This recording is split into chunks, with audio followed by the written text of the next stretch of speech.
Brothers. So I want to talk a bit about lifespans.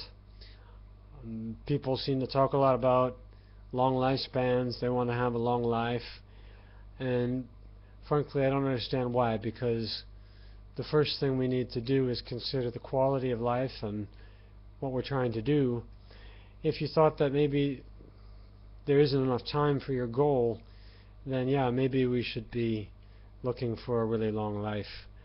It's rather famous in China that the Taoists, and especially the leaders and Confucians who want to use Taoism and the fantastic knowledge that is available in Chinese medicine to elongate their lives. Maybe it's because they don't believe in reincarnation.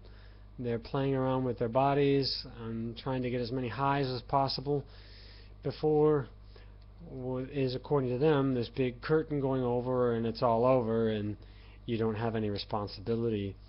And so for them, their goal is to just go after material pleasure for the longest possible time with the least number of consequences, with the least pain.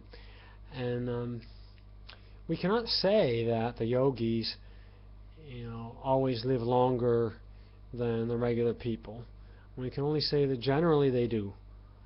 Because what we do in our lifetime is to lift up our energies and create more energy from within. So we're busy here growing trees, and we're not busy here cutting them down and burning them and say, oh, how warm the fire is, because that's very temporary and it's not a good long-term practice. We are building up that energy, and that energy is what's lifting up your body. If you're interested about flotation, or how somebody could just start floating off of the floor, well, we're all floating right now.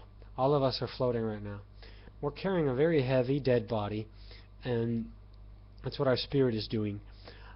A very dear friend of mine is a coroner, and is the father of another friend of mine, and he's a very, very strong man.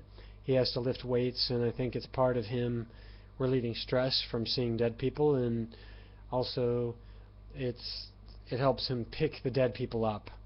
Now, this man how do you call that? You lift from the legs.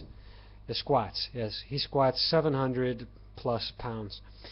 So he's a very, very strong man, and the reason for that is because they have to pick up these dead people. So the second that I die, the spirit will migrate, and the body, then the real weight of the body is something that we can see. This is something I think that atheists and materialistic scientists never bother to explain, and they try to ignore. How does the same person, 1 minute, they're, let's say, 62 kilograms, and the next minute they're 80 kilograms? And they didn't eat, they didn't add material to themselves.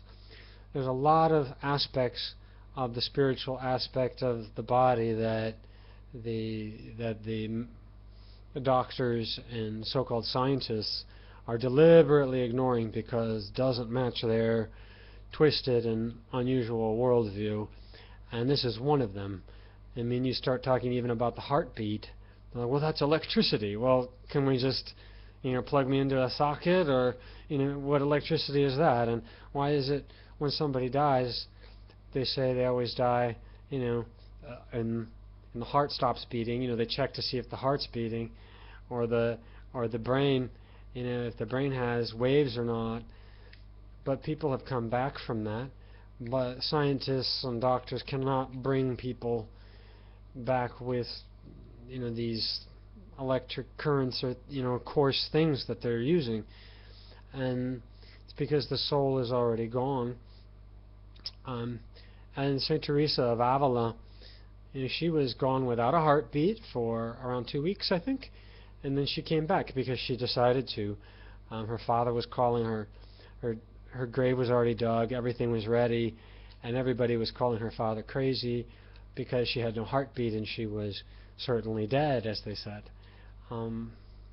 So you can't really pin it down to this electricity either. You want to find what the soul is and what that nature is. And she would be also a good example of someone before, at that time, she had gone into samadhi and she decided she wanted to leave the world. So this is something also we notice in autobiography of a yogi, Yogananda. He decided to leave this world early. He decided he's finished with what he wants to do here.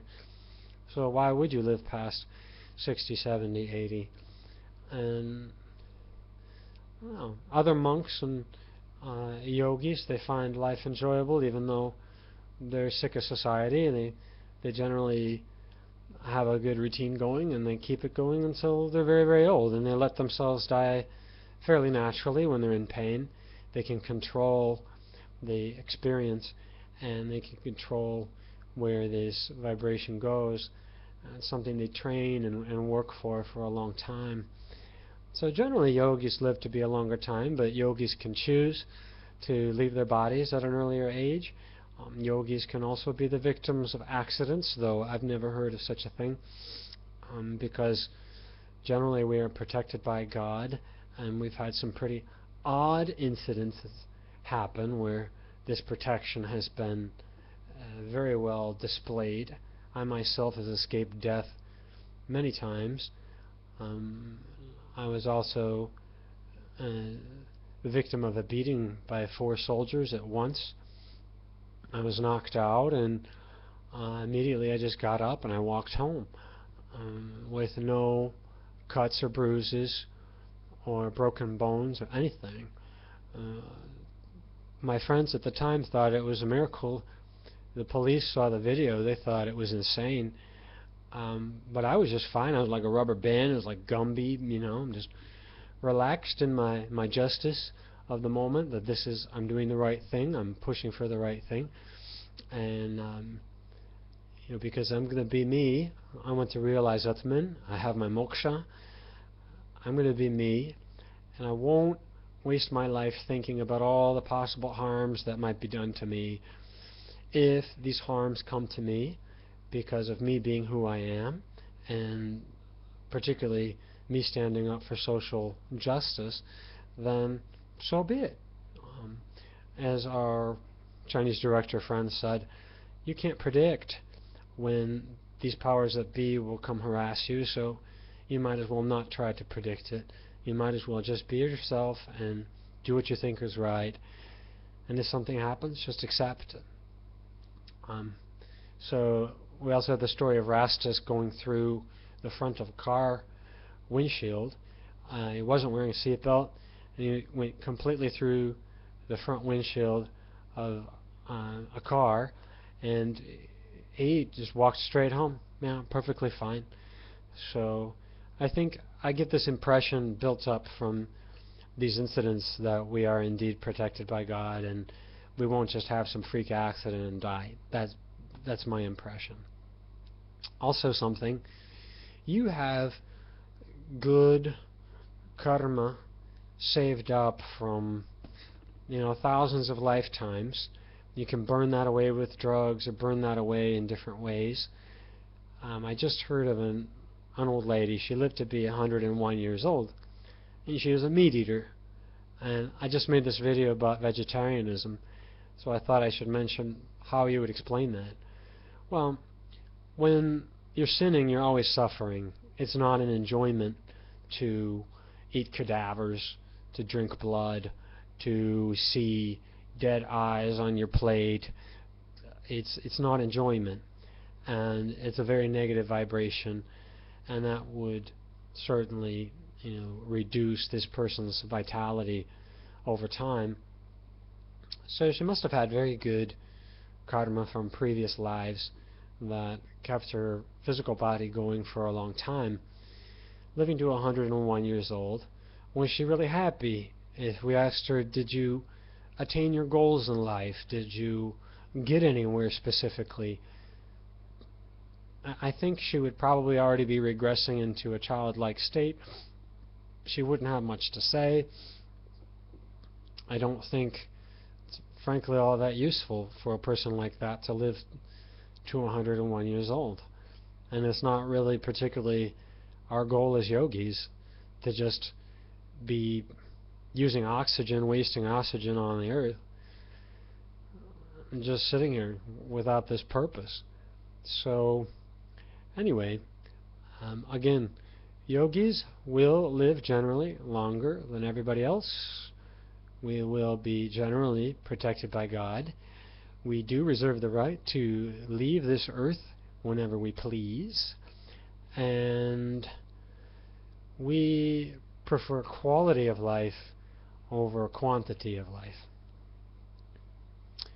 Finally, the last thing concerning diet, there is a new video by Journeyman Pictures on YouTube. Go watch it. It's called Long Life Village, about a village in southern China of largely vegetarians. They live on potatoes and corn, and they're all really old.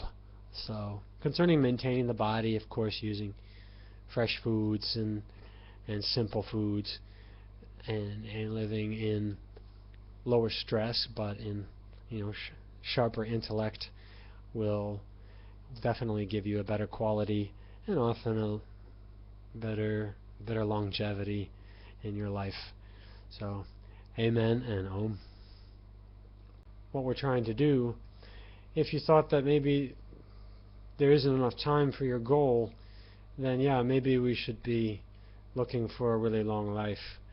It's rather famous in China that the Taoists, and especially the leaders and Confucians, who want to use a number of consequences with the least pain.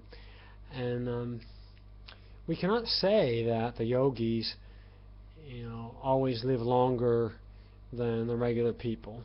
We can only say that generally they do.